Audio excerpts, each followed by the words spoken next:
गया। तो एक कहावत आई कि अंधा बटे और पड़ा चबाए, ऐसे ही समझो। यदि नाम जप नहीं है तो कलयुग रूपी पड़ा ऐसे आचरण करवा देगा कि सारी साधना भस्म हो जाएगी। निंदा, भक्त निंदा, वैष्णव निंदा, परिस्त्री गमन, बेविचार, ये सब भारी पापों के उसमें है। देर नहीं लगता, भ्रष्ट होने में देर नहीं लगता, चढ़ने में देर लगता है, गिरने में नहीं लगता। तो हमें लगता है कि साधना की चढ़ाई बहुत कठिन है। इसलिए जिसको अपना मंगल चाहना है, यहां और परलोक, ई परलोक सकल सुख पावत मेरी सुभैया कृष्ण गुण संच। राधा राधा राधा, कृष्ण कृष्ण कृष्ण, नाम पकड़ लो। नाम बहुत जल्दी हृदय को पावन कर देता है। नाम बहुत जल्दी भगवत साक्षात्कार कराता है। पर आप देखना, सब जगह मन लगेगा, नाम में नहीं लगेगा। आप देख लेना, दान पुण्य कथा वार्ता सब जगह हो, लेकिन एकांत बैठ के घंटा 2 घंटा हम जपे राधा राधा राधा राधा राधा राधा, ये मन सलाह नहीं देगा। अगर नाम जप करने लगे तो महामंगल शुरू हो जाएगा। विश्वास मान लो, जैसे गोस्वामी जी कह रहे, राम नाम मणि दीप धरी, जी है देहरी द्वार, तुलसी भीतर बाहरो, जो चाह।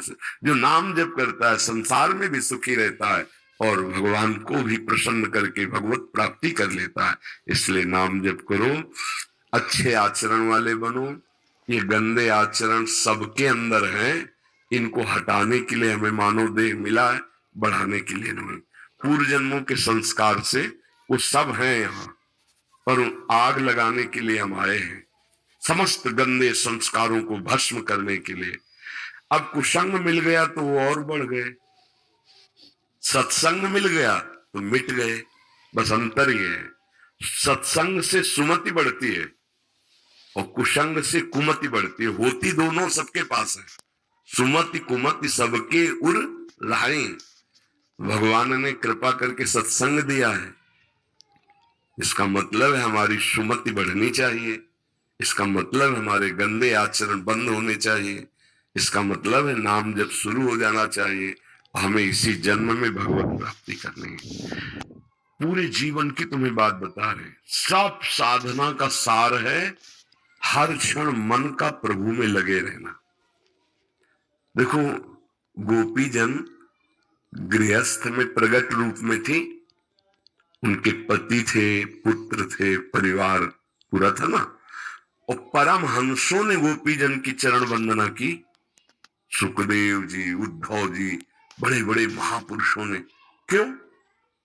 ना वो सन्यासिनी प्रगट में थी कि वैराग्य लिया हूं, और बाहर से उनका वेश साधारण एक जैसे ग्वालिनी, वैसे उनकी सेवा भी यही थी, दुग्ध दुहना, दही मथना, घर लीपना, बच्चों को, पति को, सबको सेवा सुख प्रदान करना।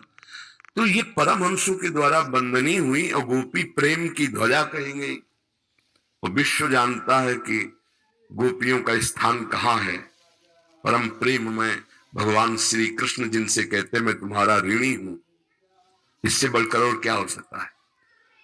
उद्धव जी यही देख के तो आश्चर्यचकित हुए थे कि भगवान अश्रु प्रवाह करके मथुरा में गोपी गोपी ऐसा बोलकर रो रहे थे। तो उद्धव जी ने कहा, आप रुदन क्यों कर रहे हैं प्रभु? तो उनका, गोपी जन मेरी याद करके रो रहे तो मैं उनकी याद करके, ये था मंत्र पद्यंते तास। तो बोले आपका रुदन कैसे रुकेगा? बोले गोपियों को चुप करवा दो जाके। बोले प्रभु आप तो आत्म तत्व है, सर्वत्र व्याप्त है, क्या गोपियों को पता नहीं? बोले जाके उपदेश करे आप, अगर उनका रोना बंद हो जाए तो हमारा रोना बंद हो जाए। भगवान उद्धव जी पर कृपा किए, क्योंकि बिना प्रेमी जनों के संग के प्रेम नहीं प्राप्त होता। और उद्धव बड़े ज्ञानी महात्मा है, बृहस्पति जी के समान ज्ञानी है, क्योंकि उनके शिष्य श्री कृष्ण चंद्र जी के सखा हैं। पर जो प्रेम गोपियों के हृदय में है उससे अभी अनभिज्ञ है। जब वृंदावन आए, वो गोपी जनों की दशा देखी, तब उन्होंने कहा मैं ठगा गया। अभी तक गोपियों ने जो श्री कृष्ण को पाया वो आज तक मैंने नहीं पाया। मैं समझता था गोपियों में कमी है ज्ञान की, तो मैं उपदेश करूंगा, लेकिन इनके दर्शन से अब पता चला कि मैं अधूरा हूं। तभी मांगा है कि मुझे वृंदावन की कोई घास लता औषधि बना दो, जिससे गोपियों की चरण रज हम पे पड़े। खास बात गोपी जनों में क्या थी? परिवार था, सब बात थी। मुरारी पादार्पित चित्त वृत्ति, उनकी एक एक वृत्ति केवल कृष्ण में थी, बस। खास बात थी। पति थे, पुत्र थे, परिवार। गोपी जनों की बात, विक्रेत कामा खिल गोप कन्या, मुरारी पादार्पित चित्त वृत्ति। चित्त ही नहीं, एक एक वृत्ति कृष्णाकार थी। उद्धव जी से कह रही, तुम क्या समझाने आए? तुम खुद नहीं समझे कि जो किसको कहते हैं। यहाँ कान भय प्राण में, प्राण भय कान में, ये में न जानी पड़े कान है कि प्राण है। उद्धव जी से कहा, ना ही न रहो ही मा ठौर, तुम्हारे ज्ञान उपदेश सुनने की जगह नहीं रह गई। नंद नंदन अछत, यहाँ केवल ठाकुर जी विराजमान, लाल जी विराजमान। उनकी भाव दशा देख करके ज्ञान सब धूल धूसरित हो गया। तो हमें लगता है अगर हम प्रतिपल अपनी एक एक वृत्ति से भगवान का स्मरण कर रहे, इससे बड़ा कोई ज्ञान नहीं, कोई योग नहीं और कोई साधना नहीं। बस मुरारी पादार्पित चित्त वृत्ति, ये खास बात है। तो हम लोग देखो बाहरी सब कर लेंगे, लेकिन चित्त से विषय का चिंतन होगा, इसीलिए हमको लाभ नहीं मिल पाता। और हम कह रहे हैं बाहरी कुछ ना करो, अंदर से कृष्ण कृष्ण कृष्ण कृष्ण सब हो गया। मान लो हमारी बात, राधा राधा राधा राधा सब हो गया। क्या पैसा लगता है? हम इसमें नहीं कह रहे कि नाव दो, मत नहाओ। मान लो आपको लगता है कि ठंडी में सुबह 4 बजे नहा दो, मत नहाओ बिना नहाए धोए। अपवित्र पवित्रो वा सर्वावस्थांगतो वह, यह स्मरेत पुंडरीकाक्षम सवायाभ्यंतरा शुचि। चाहे पवित्र हो या पवित्र हो, यदि कृष्ण कृष्ण राधा राधा ऐसा बोल रहे हो, तो भीतर और बाहर दोनों जगह से पवित्र हो गए।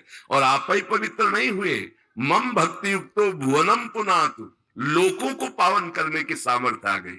इसलिए नाम जप करो, नाम में बड़ी सामर्थ्य है। बार बार मन संसार में जाता है, हटाकर बार बार नाम जप करवाओ, मंगल हो जाएगा।